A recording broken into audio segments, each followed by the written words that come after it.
Hi, so I want to show you a battery powered go-kart that my son and I have been working on.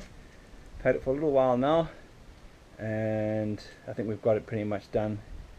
You will see some videos out on the road of it running, but I'll just give you a little walkthrough of how we put this together.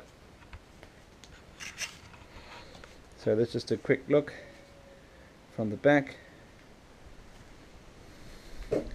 Very basic go-kart. You've just got your plywood as your base and then one just to support the back.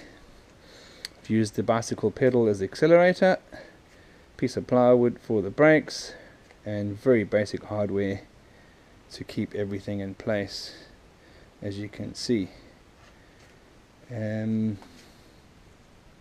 This came off an old trolley, which is sufficient, a bit rattly and a bit noisy, but it does the trick, and we may upgrade that at some point just so it's a bit quieter, and if you have slightly bigger wheels it'll run a bit easier too. So other than that, it's worked very well, and it just pivots on this bolt, which is locked with a lock nut, and that just pivots there and works quite fine. I've spaced it with a thicker washer so that it doesn't make too much contact on the plywood, and that works quite fine. And then the steering mechanism is just a bit of rope that pulls left or right.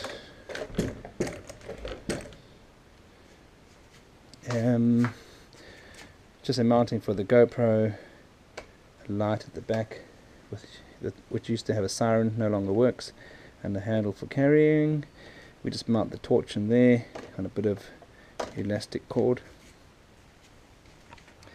And then the motor, we've used I would say a cheap drill, not very expensive at all. Nothing fancy. I suppose if you used a more upper market or a trade grade drill you'd get more torque.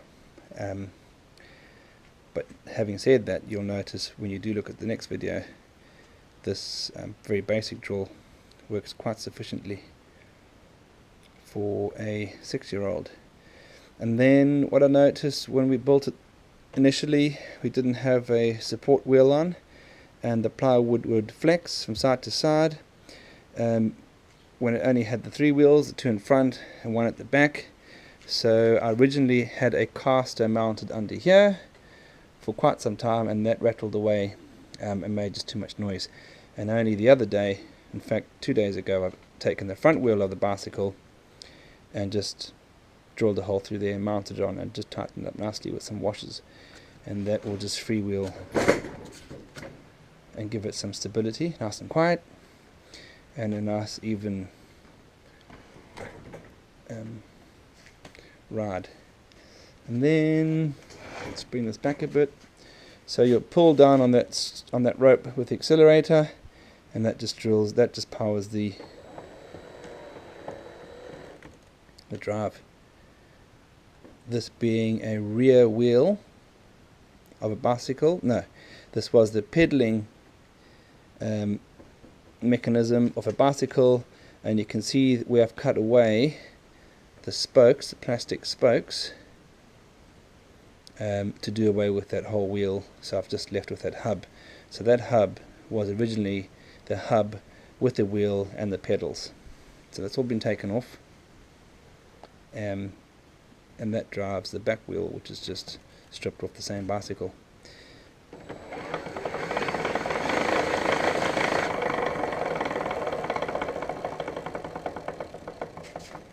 I'll show you from here.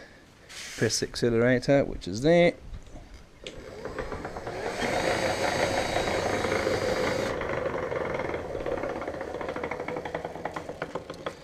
And then we really struggled with the brakes, but I've just come up with a very simple mechanism.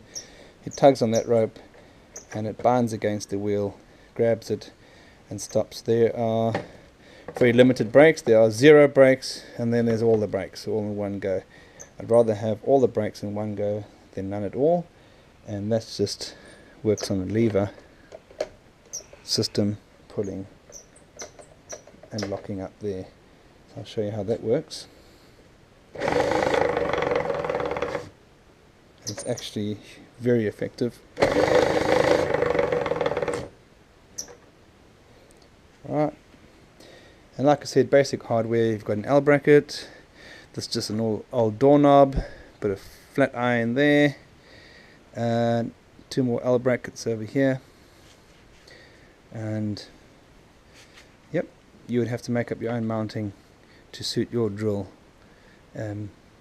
so that it's in place. And this isn't secured in any way whatsoever. The natural movement of the drill presses itself up against there and holds it in place, as well as being tightened up here. And I used a pipe wrench and another shifting spanner of some sort, and really tightened that up well up against there. And what I did find was I had to angle grind 3 flat areas to allow that chuck to grip on well enough, and I've only had to tighten that up 1 other time. Other than that, it holds quite tight for a lengthy period of time. And I've just used this elastic cord to help return that bit of rope there on the trigger. The spring in the trigger is not strong enough to push itself out, so this cord helps to retract that. And the same thing in other places. Here it pulls that rope away. As you can see, it pulls it back, which then gives us a bit of a gap to play with, and then lock the brake, and it releases simply by that elastic pulling back on it. Nothing fancy, but does the trick.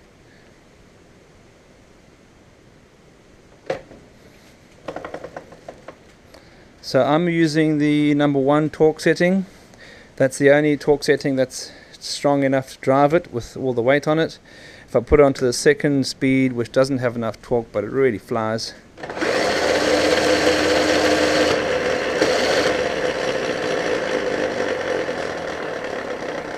One flat battery there. Goes like crazy, but does not have enough torque. As I said earlier, if you had a DeWalt battery or Milwaukee, something up in that sort of trade spec, you would have no problem with torque, probably all the way up to 2, which gives it some real good top end. I'm going to just dismantle remove the battery, show you how I've done that. So it just lifts up, and it just rotates on here.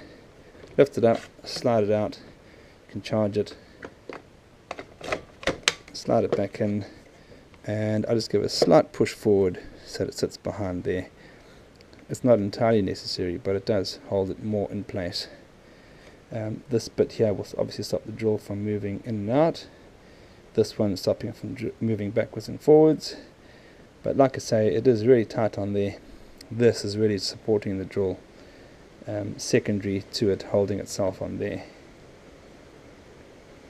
And I've just cut away to suit the drill. I've had to put a bit of tape on here just to stop it from scuffing.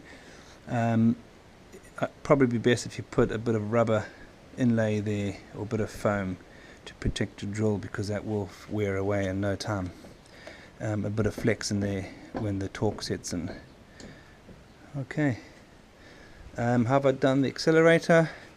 Accelerator will come, the cable at least, or the rope will come from the accelerator through this eye bolt, around the trigger, and back to an anchor point, which I've just got over here.